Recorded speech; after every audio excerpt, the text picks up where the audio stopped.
everybody, Shock16 back once again for the Renegade Master, back once again for another video. First up, I am filming this on my phone, so apologies for the shitty lighting, the weird angle, and if the sound is a bit tinny, then, because I'm not sure how the sound comes out on my phone or not. It might be alright, might not be alright, but yeah, anyway, I'm using my phone, because I just wanted to stick up a quick tag response. Well, not really a tag response, just like a 10 questions video. This time horror related.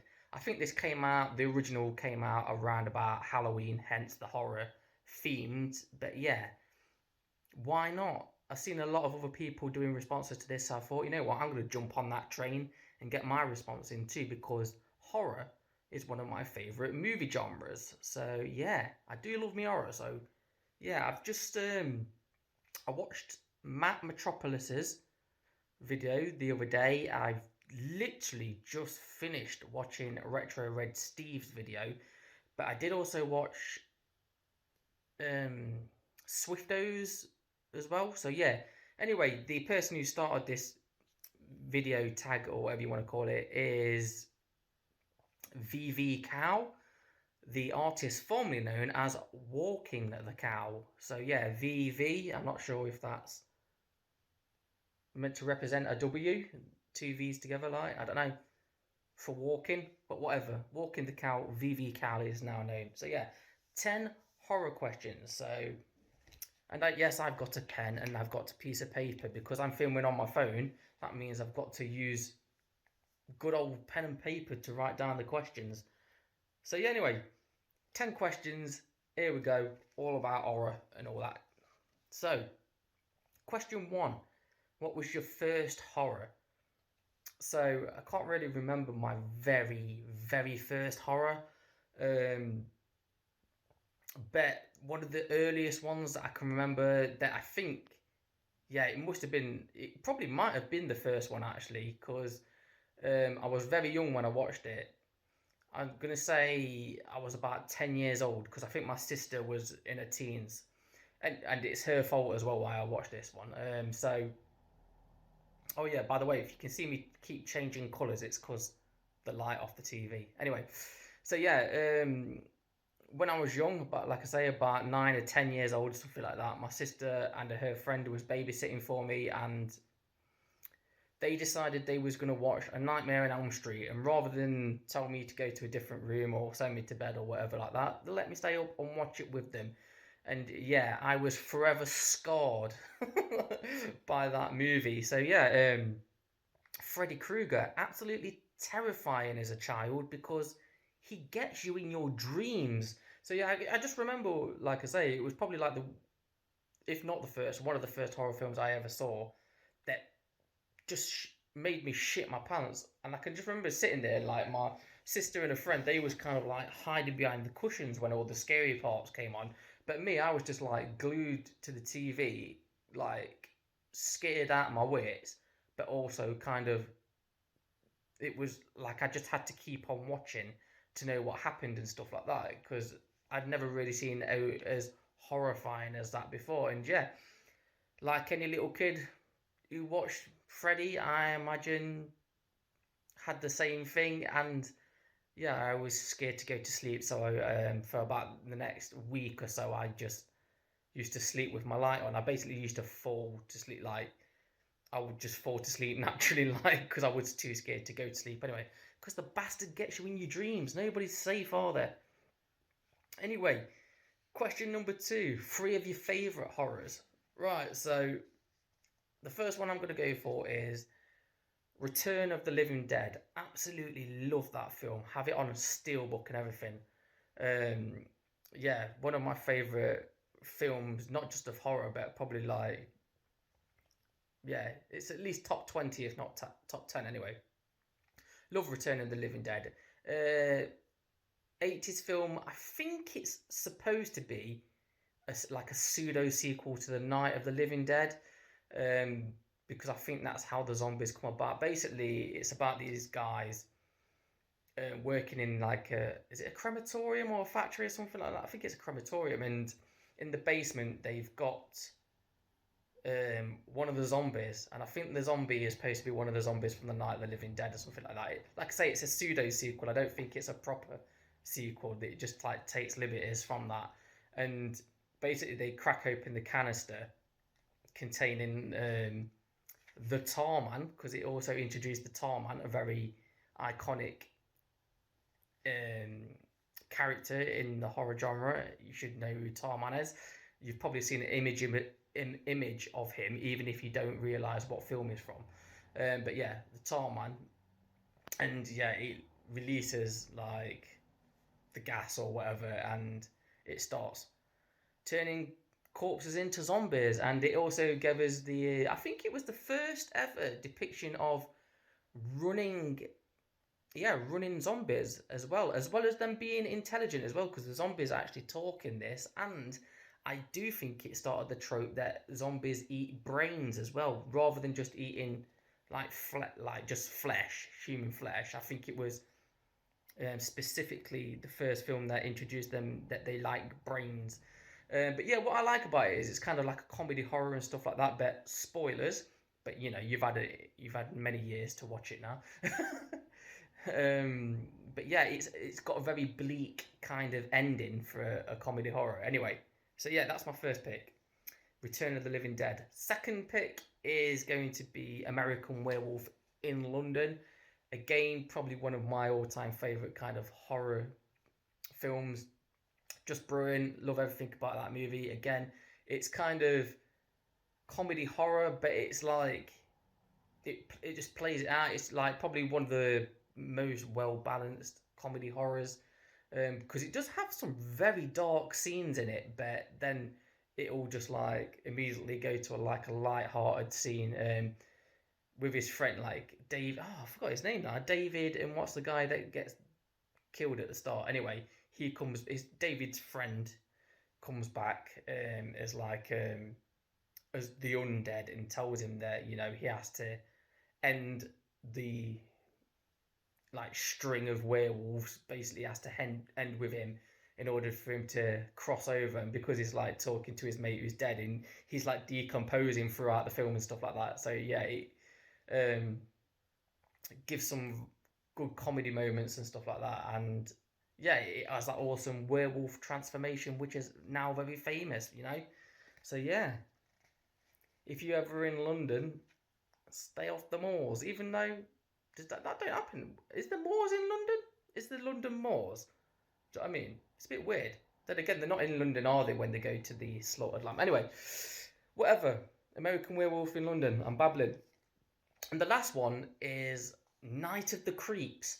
Nobody ever talks about this film. Why does nobody talk about Night of the Creeps? Not to be confused with Night of the Comet, where, the comet goes over and it turns people either into red dust or zombies. A good film, but not to be confused with Night of the Comet. So yeah, Night of the Creeps is basically, it starts off, there's these aliens, and they've created these kind of slugs or something like that, and one is escaping. They're like chasing like one that's nicked a canister of these slugs, these aliens, and then before they shoot him, he launches the canister into space, and of course the canister lands on Earth in the 1950s, and it's got like a classic scene, like a boy and his date or whatever.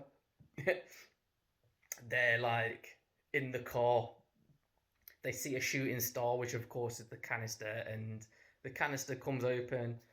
The slugs go into the guy in the 1950s, and then that's the intro to the film, and then the film skips forward to the 80s, and yeah, basically in the lab they've got the guy who was infected with the slugs has been frozen in a canister in a lab, and somebody breaks in and they break open the canister again, and then obviously the slugs escape from the body, and then so it's kind of like body snatchers mixed with zombies and stuff like that. But yeah, so basically if the slugs enter you, you turn into a zombie, and yeah, at the end they have to get a flamethrower and stuff like that. It's a great film. If you've never seen it, watch it. Night of the Creeps. So there you go. They're my three films: Return of the Living Dead, American Werewolf in London, and Night of the Creeps. Question 3: what was the last horror you saw? So this is one of two because I think I watched them both in the same night, with it being Halloween just a few days ago. So yeah, it was between, it's either Christine, the Stephen King adaptation with the killer car and stuff like that, a bit of a classic, and still holds up quite well as well. But yeah, Christine, or it was the Babadook. I watched the Babadook on Amazon Prime as well, but like I said, I think I watched it in the same night.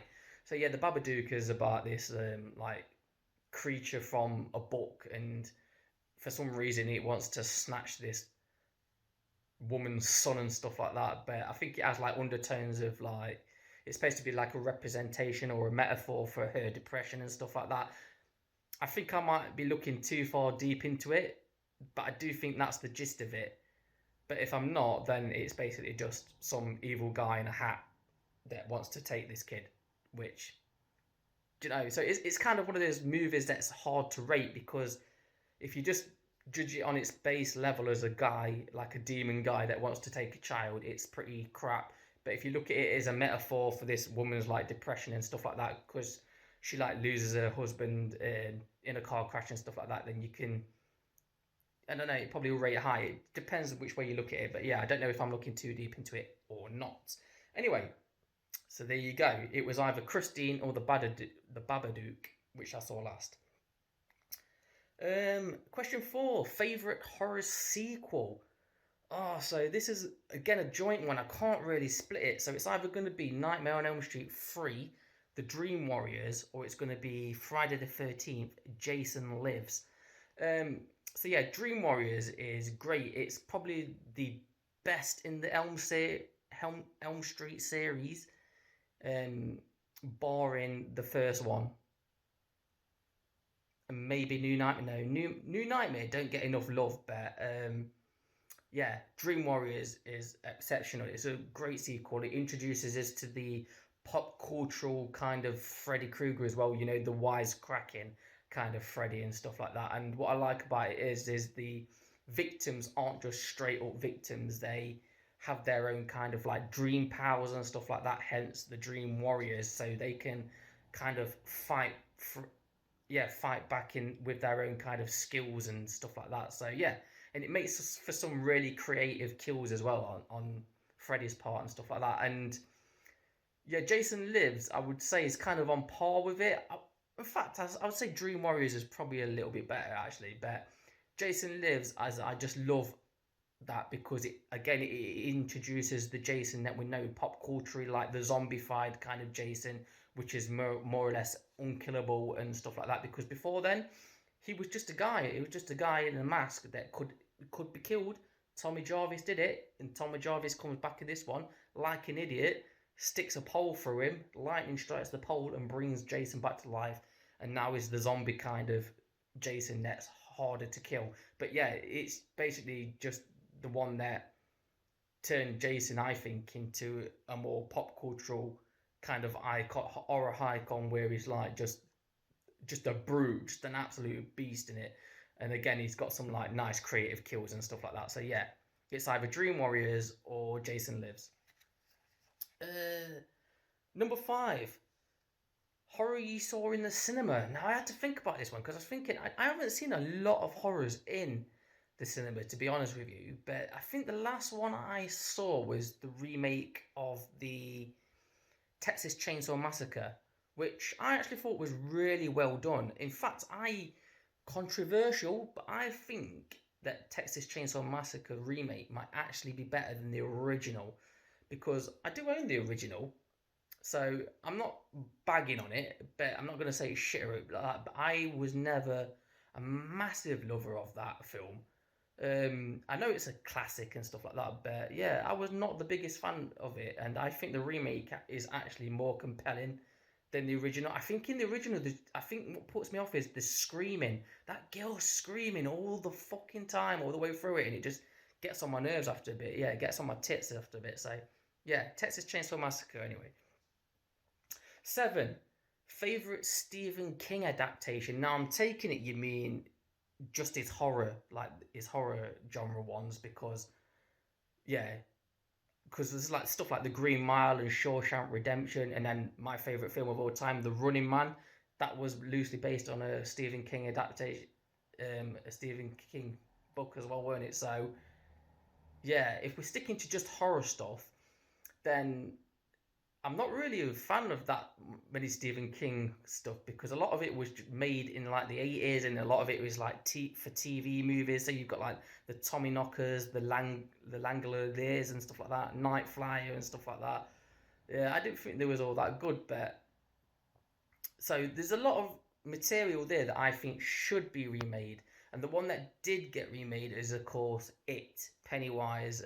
Yeah, It Chapter 1, I think that is great. I know a lot of people probably refer to it as this, but it's kind of like Goonies with a horror element into it. So yeah, I just think that is just a great thing. Because I went, again, probably controversial, but I wasn't the biggest fan of the original It. Apart from Tim Curry, basically Tim Curry carried that whole two-part miniseries on his own, and the second part of that miniseries was kind of shit as well.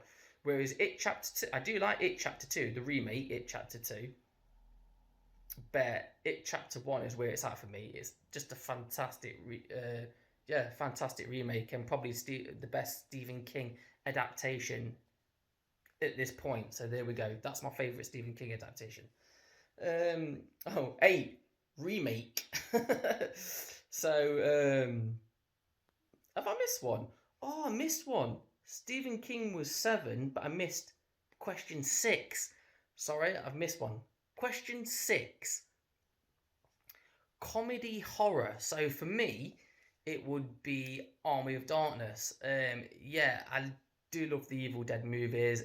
Evil Dead 2 is probably better than the first. Again, that might be a bit controversial, but for me, my favourite of them all is Evil Dead. It's just that pop cultural kind of starting off point for me, where Ash becomes kind of like the goofy kind of hero kind of thing. And it's got some great comedy elements in it, and I just love the start where he lands and he shoots up that kind of creature in the cavern and like down the pit, and he just gets his fucking shotgun and shoots that kind of bat demon out of the sky and just goes, "This is my boomstick," something like that, and stuff like that. It's brilliant. It's got the great end. It's got 2 endings as well, hasn't it? It's got the time travel one, and it's got the S-Mart one. The S-Mart one is probably my favourite, but the original time travel ending, I think, was the cinematic one, and that was canon. And I like that one because it would have set up another film like an Evil Dead 4 or something like that. But yeah, so anyway, my favourite comedy horror is Army of Darkness. So, question number 8. Speaking of the Evil Dead, the remake, my favourite remake is the Evil Dead remake. I think that is brilliantly done. I know a lot of people don't like it. There's too many purists out there, too many people hanging on to their nostalgia and stuff like that. Now, don't get me wrong, of course, the originals cannot be matched. They cannot be matched. They're of their time, and they're just classics, and they're just cool movies. You can't do better than them. But the Evil Dead remake was great, and what I like about it is they didn't try to copy it. They stayed faithful to it, but they didn't try to copy what the first Evil Dead did, if you know what I mean. They kind of altered the storyline and made like the ending kind of different and stuff like that. And they didn't try to bring in an Ash character like that. They didn't try to like recast Ash, or even bring an Ash character into it and stuff like that. So I've got a lot of love for the Evil Dead remake. I think it's one of the best horror remakes ever done. So there you go. My favourite remake is The Evil Dead. Question 9. Favourite black and white horror movie? So yeah, I was thinking about this again, and I was thinking of like all the classic kind of Universal monsters kind of stuff, you know, like Creature from the Black Lagoon, The Wolfman and stuff like that. The Wolfman as well, great film. Yeah, Dracula and stuff like that. But then it just hit me, boom, Psycho, Alfred Hitchcock. How can you not like that? Like I know a lot of people's gone for the Night of the Living Dead, and that is a great shout, because that is the first film that came to my head when I thought black and white. But Psycho Psycho is an amazing film, and it's even better, you know, like if you watch it with the mindset of how this must have been to when it first came out. Because I just love the way it starts off as one film, like that woman commits fraud, Janet Leigh, who's Jamie Lee Curtis's mum, by the way, if you didn't know that fact. But yeah, Janet Leigh, she like rips off that money at the start and she runs off with it, don't she, and stuff like that. She does a runner, and it starts off like that. She ends up at the Bates Motel, and then she gets bloody killed off, don't she? She gets killed off in the first half of the movie, and then it becomes a different movie about the Bates Motel and yeah, Norman Bates and stuff like that. Great movie, king of suspense, Alfred Hitchcock. Oh, I wish I was born to the wrong era. Like, if we could time travel, it would have been great to watch that in the cinema, I think, Psycho. But anyway, yeah, favourite black and white movie, Psycho. So, final question, number 10. Horror you disliked. And because it's fresh in my memory, I'm going to go for this one, and it is Slender Man. I watched it on Netflix probably just before Halloween. And yeah, trying to get into like the whole horror kind of Halloween feeling, and it was shit. It was just like a very average kind of jump scare fest kind of thing. But then again, what was I expecting? It was based on that game that was a fad for 5 minutes about fucking 6, what was it, 6 or 7 years ago or something like that. When that Slender game came out and everybody was doing bloody videos on YouTube of them playing it and stuff like that, and yeah, it was hot for about 5 minutes, and then all these years later they decided to do a film on it, and it was kind of crap. Just stupid people doing stupid things. I mean, oh, there's something stalking us in the woods. What are we gonna do? Well, that's right. Let's walk out in the middle of the night and go into the woods, because nothing bad's ever happened there, has it? And nobody in this film owns a fucking light bulb neither. Nobody's got like a light. Every house is just like lit with tiny lamps and stuff like that. Turn a fucking light on. Oh, I hate film. I know it's a classic horror trope, and I should be used to them being a big fan of the genre and stuff like that. But oh, it pisses me off when people do stupid things. But yeah, but then again, it's not bad if the film's good, but the film was just crap, so I think I was just nitpicking at it by the end. But anyway, yeah, Slender Man. If you had not seen it, give it a miss. It's a piece of shit. Anyway, guys, there you go. That was my 10 horror questions tag response video thingy. God, this has gone on for quite a while as well. Anyway, so yeah, I'll wrap it up. If you want to do your own response to it, make sure that you check out links below, because I will link you to the original maker, VVCow, and I'll also put Matt's and Retro Red Steve's in there, and even Swifto's again, because like I said, they're the videos that I watched, which urged me to go and make my own. So yeah, there you go. Anyway, I'll see you in next video. Tatty bye.